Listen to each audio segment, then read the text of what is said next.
దేవుని విడుదల, భయం నుండి అభయం వరకు. ప్రభువునందు ప్రియమైనవారలారా, ఈరోజు మనం ధ్యానించుకోబోయే కీర్తన 34 ఒక వ్యక్తి అత్యంత నిరాశలో ప్రాణభయంలో ఉన్నప్పుడు దేవుడు అందించిన అద్భుతమైన విడుదల గురించి వివరిస్తుంది. 1. సంక్షోభంలో దేవునిపై ఆధారపడటం. దావీదు జీవితంలో అదొక చీకటి అధ్యాయం.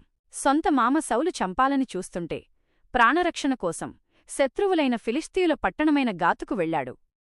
అక్కడ కూడా ప్రమాదం పొంచి ఉందని గ్రహించి తన ప్రాణాలను కాపాడుకోవడానికి వెర్రివానిలా నటించాల్సి వచ్చింది. నేటి కాలానికి అన్వయం. మన జీవితాల్లో కూడా కొన్నిసార్లు దావీదులాగే ముందు నుయ్యి వెనుక గొయ్యి వంటి పరిస్థితులు ఎదురవుతాయి. ఆర్థిక ఇబ్బందులు, అనారోగ్యం లేదా ఉద్యోగరీత్యా వచ్చే ఒత్తిడి మనల్ని పిచ్చివానిని చేసేలా ఉండవచ్చు. అయితే దావీదు ఆ కష్టకాలంలో దేవునివైపు చూశాడు. అందుకే ఆయన అంటాడు, నేను యెహోవాను వెదకగా ఆయన నాకుత్తరమిచ్చెను, నాకు కలిగిన భయమంతటిలో నుండి ఆయన నన్ను విడిపించెను. కీర్తనలు 34:4. 2. యెహోవా ఉత్తముడని రుచిచూచి తెలుసుకొనుడి.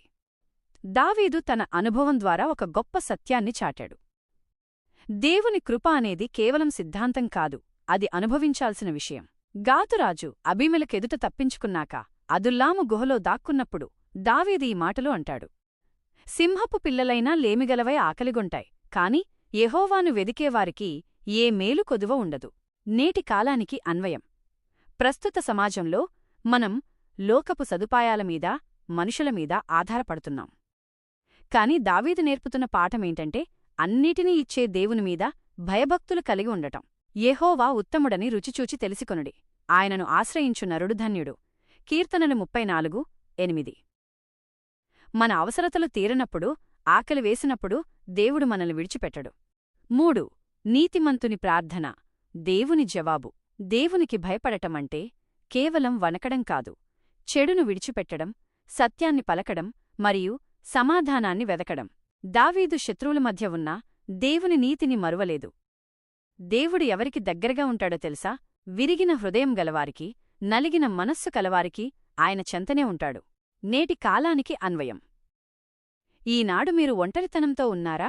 మీ ప్రార్థనలు ఎవరూ వినడం లేదని భావిస్తున్నారా? గుర్తుంచుకోండి, నీతిమంతులకు కలుగు ఆపదలు అనేకములు, వాటన్నిటిలో నుండి యెహోవా వారిని విడిపించును. కీర్తనలు 34:19. మన కష్టాల సంఖ్య ఎంత ఎక్కువైనా దేవుని విడుదల అంతకంటే బలమైనది. ముగింపు మరియు సందేశం. దావీదు అదుల్లాము గుహలో ఒంటరిగా ఉన్నప్పుడు రాసిన ఈ కీర్తన నేడు మనకొక గొప్ప ధైర్యాన్నిస్తుంది. మన ముఖం సిగ్గుపడకుండా ఉండాలంటే మనం దేవునివైపు చూడాలి. ఆయన దూత మన చుట్టూ పాలెము దిగి మనల్ని రక్షిస్తాడు. మీరు నేడు చేయవలసిన అడుగు. మీరు ఏ భయంతో ఉన్నా, ఏ సమస్యతో సతమతమవుతున్నా దావీదువలే దేవుణ్ణి స్తుతించడం మొదలుపెట్టండి. ఆయన మీ నోట ఒక కొత్త గీతాన్ని మరియు విడుదల కొరకు ప్రార్థన. పరిశుద్ధుడవైన మా తండ్రి, మహోన్నతుడైన దేవునిగా శ్రమల్లో మాకు ఆశ్రయదుర్గముగా ఉన్నందుకు మీకు స్తోత్రాలు. నాటి దినాల్లో దావీదు చుట్టూ మరణభయం పొంచియున్నప్పుడు, శత్రువుల మధ్య అతడు ఒంటరివాడైనప్పుడు మీరు అతనికి బుద్ధిని ప్రసాదించి అద్భుతమైన విడుదలనిచ్చారు. అదే కృపను ఈనాడు మాకు కూడా దయచేయమని వేడుకుంటున్నాము. ప్రభువా, జీవితంలో వచ్చే సమస్యల వల్ల, ఆర్థిక ఇబ్బందుల వల్ల లేదా అనారోగ్యం వల్ల మా హృదయాలు భయంతో నిండినప్పుడు మీవైపు చూసే కళ్లను మాకు ప్రసాదించండి. నీతిమంతుడు మొట్రపెట్టగా యెహోవా ఆలకించును, వారి శ్రమలన్నిటిలో నుండి వారిని విడిపించును. కీర్తనలు 34:17 అన్న మీ వాగ్దానాన్ని మా జీవితాల్లో నెరవేర్చండి. దేవా, మా కష్టకాలంలో మేము లోకపు మార్గాలవైపు చూడకుండా అదుల్లాము గుహలో ఉన్న దావీదువలే మిమ్మల్ని స్తుతించే మనస్సును మాకు దయచేయండి.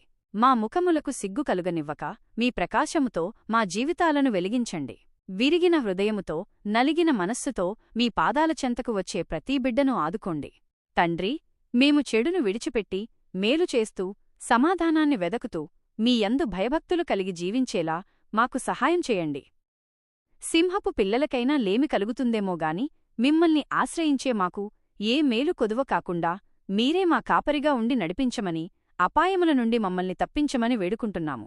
మా విడుదలకర్తయు రక్షకుడైన యేసు క్రీస్తు శక్తిగల నామములో ఈ ప్రార్థన సమర్పిస్తున్నాము తండ్రి.